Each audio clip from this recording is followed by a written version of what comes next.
ముఖ్యంగా నా press conference మా జర్నలిస్టులకు కూడా అన్యాయం జరుగుతుందనే ఉద్దేశంతో ప్రెస్ కాన్ఫరెన్స్ పెట్టడం జరిగింది. 1994లో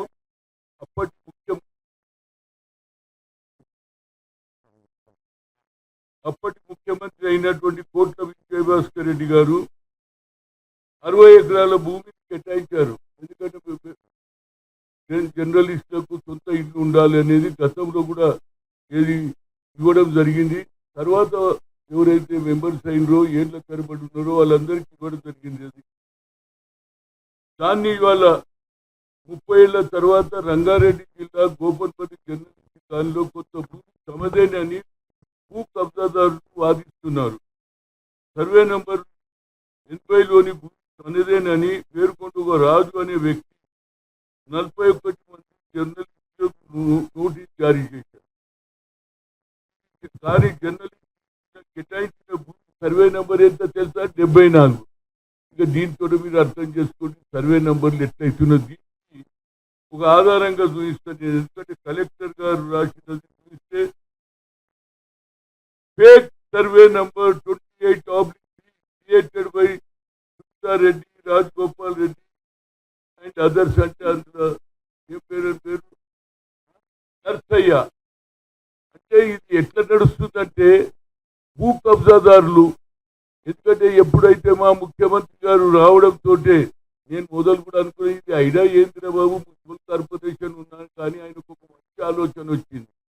ఆయన ఏది అసెంబ్లీలో అదేవిధంగా పార్లమెంట్ మెంబర్గా ఉన్నప్పుడు ఒక ఆలోచన చేశాడు. ఇది మున్సిపల్ కార్పొరేషన్ కాదు, హైడా అనేది పెట్టితే దీనివల్ల భూములు కాపాడాలనే ఆలోచనతో హైడా ఏర్పరిచి రంగనాథ్ గారిని కమిషనర్గా ఇవ్వడం జరిగింది, ఒక పోలీస్ ఆఫీసర్. అందులో భాగంగానే నా సొంత ఊరైనటువంటి అంబర్పేటలో 30 ఏళ్ల నుంచి కొట్లాడుతున్న 30-35 ఏళ్ల నుంచి అది పేరే బతుకమ్మ కుంట. ఆ బతుకమ్మ కుంటలో కొందరు కబ్జాదారులు చేసి నాకు కూడా ఆఫర్ ఇచ్చింది ఆ రోజులలో. 3 కోట్లు ఇస్తాం, 4 కోట్లు ఇస్తాం, 600 గజాలు కూడా ఇస్తామంటే నేను ఒప్పుకోలేదు. మా అక్కలు మా చెల్లెండ్లు బతుకమ్మ ఆడేది, నేను కూడా చిన్నప్పుడు ఈత కొట్టేది కనుక ఇది బతుకమ్మ కుంట, దీనికి నేను ఎక్కడ కాంప్రమైజ్ కాదు. దాంట్లో భాగమే ఇవాళ ఏది ఉప్పల్ పోతుంటే రామంతపూర్ దగ్గర పెద్ద చెరువు కూడా ఆ రోజులలో కబ్జా చేయాలని కొందరు వచ్చింది. ఏమిరా ఎందుకు కబ్జా చేయాలి మీరు అంటే, లేదు సార్ అందరు కట్టుకుంటూ మేము కూడా కట్టుకుంటూ జరుగు ఇది జాయింట్ కలెక్టర్కు చెప్పు, ఆర్డీఓకి చెప్పంటే నేను చెప్పను బాబు, ఇది తప్పు. నేను బతుకమ్మ కుంటను కాపాడినప్పుడు పెద్ద చెరువు కూడా కాపాలంటే దానికి కూడా మా ముఖ్యమంత్రి గారు 20 కోట్లు శాంక్షన్ చేశారు. అక్కడ కూడా మంచి వాతావరణం ఏర్పడుతుంది. అయితే ఇప్పుడు కొత్తగా ఏంటంటే ఎవరు చూడు ఆయన చేసిన ఏ పొరపాటు లేదు. కానీ ఏదైతే స్టార్టింగ్ లో మూసి పక్కకు ఉన్నటువంటి కొన్ని కూడగొట్టడం జరిగింది, ఆడ తప్పు జరిగింది. అంటే ఏ లెవెల్ మూసి వాటర్ పోతుందో దానికంటే ఎక్కువ ప్లేస్లో కొన్ని కూడగొట్టే దానికి కూడా మా ముఖ్యమంత్రి గారు అన్నారు, రంగనాథ్ గారు అన్నారు, మేము తప్పనిసరిగా ఇల్లు కట్టిస్తాం, ఎక్కడికైతే ఇల్లు కూలగొట్టినో వాళ్ళకు కూలగొట్టిస్తామని చెప్పారు. కానీ వాళ్ళ జరిగేది ఏంటంటే అసలు ఏమిటి 1,50,000 కోట్లతోటి అంటే 1,50,000 crores ఆఫ్ మనీని రాష్ట్ర ప్రభుత్వానికి లాభం చేసింది తప్ప నేను అడుగుతున్నాను. నేను ఐఎమ్ నాట్ ఆస్కింగ్ జ్యుడిషియరీ సంగతి ఏంటో. కానీ కొందరు ల్యాండ్ గ్రాబర్స్ ఒకటే పని పెట్టుకున్నారు, అటావ్ అటావ్ అటావ్. ఎంత అటావ్ రవై పార్కులు బాగు చేస్తే పార్కులలో ఏది గార్డెన్ చేసినా కూడా అమ్ముకున్నారు. పార్క్ పక్కకు ఉన్నటువంటి ఏదైతే కుక్కలు ఉన్నాయో అది కూడా అమ్ముకుంటున్నారు. కనుక ఇవాళ ఆయన 15-20 ఏది చెరువులు బాగా చేస్తున్నాడు, ప్రభుత్వ భూమిని రక్షిస్తున్నాడు. కనుక దాని మీద నా ఉద్దేశం ఏంటంటే ఇవాళ జర్నలిస్టుల మీద కూడా ఇది ఒక క్లియర్ కట్ కేసు. ఎప్పుడు 1994లో విజయభాస్కర్ రెడ్డి గారు క్యాబినెట్ ఉన్నప్పుడు భూమి 74 సర్వే నంబర్ అయితే 80వ రాజుగారి భూమి నాది అని 41 మంది మా జర్నలిస్టు కట్టుకున్న ఇల్లు ఖాళీ చేయాలని ఇంతకంటే అన్యాయం ఏమన్నా ఉన్నదా చెప్పండి. నేను ఐఎమ్ నాట్ ఆస్కింగ్ జ్యుడిషియరీ అంటే నాకు చాలా గౌరవం. కానీ కొందరు మిస్లీడ్ చేస్తున్నారు. సర్వే నెంబర్ ఒకటే లాస్ట్ పాయింట్ ఒకటి చెప్తున్నానండి, ఏమన్నా అనుకోండి. ఆ రోజులలో ఎన్టీ రామారావు గారు ముఖ్యమంత్రిగా ఉన్నప్పుడు కొందరు తప్పుడు సలహాలు ఇచ్చారు. అప్పుడు పటేల్ పట్వారు ఉండేది. వాళ్ళే ఆ ఊర్లో ఆ పక్క ఏది పొలాలు కానీ ఇల్లు కానీ నరసింహారెడ్డిదా, నరసింహరావుదా, ఎల్లయ్యదా అని అందరికీ తెలుసు. వాళ్ళు ఏ తప్పు చేయకపోతే తప్పు చేస్తే ఉంటే తప్పుతారని. ఇప్పుడు ఏమైంది? ఎంఆర్ఓలు వస్తున్నారు, ట్రాన్స్ఫర్ అవుతున్నారు, సర్వే నెంబర్లు చేంజ్ అవుతున్నారు. దానికి ఒక ల్యాండ్ గ్రాబర్లకు అడ్డాగా అవుతుంది. కనుక మా ముఖ్యమంత్రి చేస్తున్న ఈ నిర్ణయం తప్పనిసరిగా హైడాలో ఇన్ని భూములు కాపాడితే దాంట్లో తప్పనిసరిగా పేదోళ్ళు ఆఫీసులు వస్తాయి, ఇండస్ట్రీ వస్తుంది, అదేవిధంగా 2 బెడ్రూమ్ కూడా వస్తుంది. కాబట్టి తప్పనిసరిగా నా ఉద్దేశంలో రంగనాథ్ చేసిన పని నేను అనుకుంటా. ఇంతవరకు ప్రభుత్వ భూములు కాపాడిన ఎంతో మంది చూసిన కానీ ప్రభుత్వ భూములు ఎవరు కాపాడలేదు. ఎప్పుడు కూడా ఎక్కడ కూడా ప్రైవేట్ పరమే అయితే ప్రభుత్వ భూములు కాపాడలేదు. అంటే ఆనాటి నిజాం ఎంతో వదిలిపెట్టిపోయాడు. కాబట్టి ఇవాళ ఏది న్యూ సిటీ అవుతుంది, అదేవిధంగా స్పోర్ట్స్ సిటీ అవుతుంది.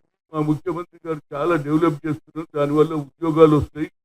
కనుక దాని మీద నా ఉద్దేశంలో ఇలాంటి భూ కబ్జాదారులకు తప్పనిసరిగా న్యాయం చేయాలి. ఏది వాళ్ళకు వ్యతిరేకంగా యుద్ధం పోరాడు చేయాలి. వీళ్ళకి ఒకటే పని అయిపోయింది, ఎవడు భూమిలే. ఇంకా వీటికెళ్ళి ఒక సంగతి చెప్తా. ఎవడు మా నాయన అమ్మిపోయిండు, కొడుకు వచ్చిండే మా నాయన నాకేం తప్పదు అని మళ్ళీ వాని కాంప్రమైజ్ చేస్తాను. చెప్పు కూడా బౌన్స్ అయిపోతుంది. కానీ పోలీసు వాళ్ళ దగ్గర ఆ డబ్బు లేదు. ఒకసారి లోపలి పోయి వచ్చినాక జైలు మీద వచ్చినాక కాడు జైలు పంపించిన కదా పోయినాయి. ఇంత కూడా మోసం జరుగుతున్నది. అంటే ఎవడు భూముల మీద పడుతున్నారు. అన్నిటికంటే ముఖ్యంగా లాస్ట్ రిక్వెస్ట్ నాకు చెప్తున్నాను. నేను ఏది గత 6-7 ఏళ్ల నుంచి ఈసరా దాయర్లో ఇందిరాగాంధీ 1981లో 10 మంది పేదోళ్లకు ఎస్సీలకు 94 ఎకరాలు ఇచ్చిందండి. దున్నే వాడికే భూమి అన్నది. ఎప్పుడైతే అవుటర్ రింగ్ రోడ్ వచ్చిందో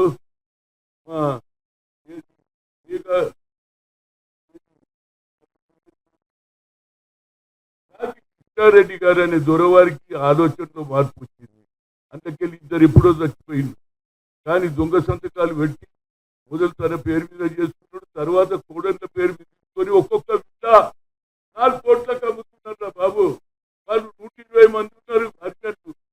అడక తింటున్నారు. మా భూమి దగ్గర ఓనిస్తలేరు. కనుక నాకు తప్ప ఇది కూడా మా రాహుల్ గాంధీ గారు ఎప్పుడైతే ఖమ్మంలో వచ్చిందో మీటింగ్, ఆ రోజులలో కొత్తగా జాయిన్ అయినటువంటి శ్రీనివాస్ రెడ్డి గారు కానీ తుమ్మల నాగేశ్వరరావు గారు కానీ అందరూ కూడా ఆ రోజులలో, అదేవిధంగా జూపల్లి కృష్ణారావు గారు మీటింగ్ ఏమన్నాడు, ఇందిరాగాంధీ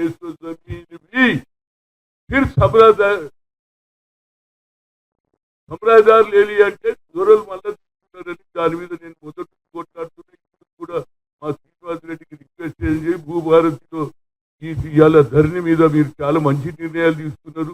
ధరణిలో చేసిన తప్పును బాగా ఏది సరిదిద్దడానికి ఒరిజినల్గా, ఎందుకంటే మీరు పాదయాత్ర పీపుల్ మార్చ్ ఏమన్నాడు, మాకు వడ్డీ ఎవరి భూమి వారికే, ఎవరి భూమి వారికే అన్నారు. కాబట్టి దాన్ని తప్పనిసరిగా ఎవరి భూమి వారికి ఇవ్వడానికి ఇందిరాగాంధీ ఇచ్చిన భూమి కూడా తీసుకుంటుంది. కాబట్టి తప్పనిసరిగా ఐడా మంచి పని చేస్తున్నది. దానికి ఇవాళ కాలనీలో ఉన్న వాళ్ళు కూడా అందరూ సంతోషపడుతున్నారు. ఎవడైతే లేఅవుట్ చేసినప్పుడు నడిపించే గ్రౌండ్కు లేకపోతే పార్కుకి ఇస్తారు, ఆ పార్కు కూడా అమ్ముకుంటున్నారు. ఆయన అన్నిటి కూడా చేస్తున్నాడు. కాబట్టి ఇది ఏదైనా జ్యుడిషియరీ ఏం చేస్తుందో నేను చెప్పలేదు. జ్యుడిషియరీ నేను లా స్టూడెంట్ కాదు కనుక తప్పనిసరిగా న్యాయం చేయాలి. ఆయన బాగా పనిచేస్తున్నాడు. దానికి ముఖ్యమంత్రి గారు కూడా మద్దతు ఇస్తున్నాడు. ఒక మంచి కార్యక్రమం కాపాడుతున్నాడు. లేకపోతే పేదవాడు రోడ్డు తీసుకుంటాడు, కోర్టు పైకి వస్తాడు. డబ్బులతో ల్యాండ్ గ్రాబర్స్ తప్పనిసరిగా అరికట్టాలనేదే నా ఉద్దేశం. దీని మీద జ్యుడిషియరీ కూడా ఆలోచన చేయాలని కోరుతున్నాను.